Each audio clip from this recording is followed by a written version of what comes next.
Yeah, so here we are. This is once we've gone beyond the point. Not sure whether you can see Mick in there. Mick's coming around the point, orange glider.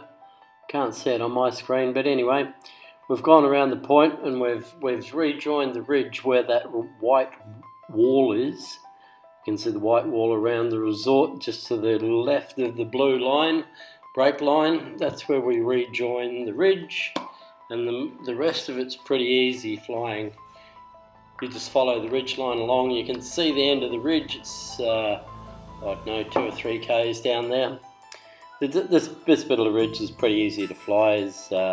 It generates a lot of lift, and yeah, basically you can throw a stone out there and it'll go up. So nothing to worry about. That's why I've cut a lot of the video short.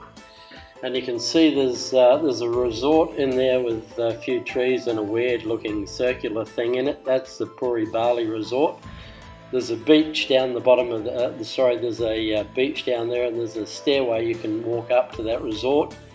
Now that's how we used to get up in the old days when we landed there, but you can see there's a white zigzag road there as well.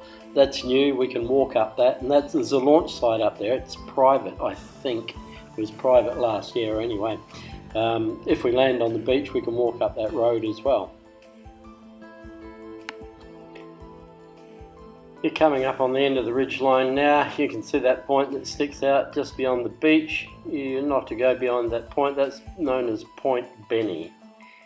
So we make a U-turn before that, like I've done, heading back along the ridge. Nothing special about this place. It's a nice place to fly. There's always beach down the bottom. If we decide that the wind's straight on enough to allow us to go back, which it often is, the thing to do is to maintain your height. So get in on the ridge line, fly your min-sync, fly a little bit slower than best glide, and maintain your height on the way back so that you've got plenty of height to get back around the point. Mick's holding a good line now. He's in tight on the ridge. He's making use of the lift. And here's the crux of the flight, getting back around this point. This is why you maintain your height, so that you've got height to burn when you're going around this point. So from about where I am now, I'm aiming at the point where it drops into the water.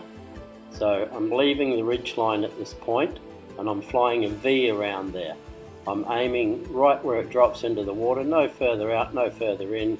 Once I get to that point where it's dropped into the water, I still hope to be at or above ridge height, and then once I've passed the point, you simply just move into the left, back into the ridge lift, and up you go. Anyway, watch the rest of the video. Once you're back past this point, it's all pretty plain sailing back to Timbis. You still have to tuck yourself in and work the ridge a little bit on the way back, but it's just a reverse of going down there. Often the wind's got a little bit of east in it and it's a little bit slower going back, but yeah, there's no problem to get back most days.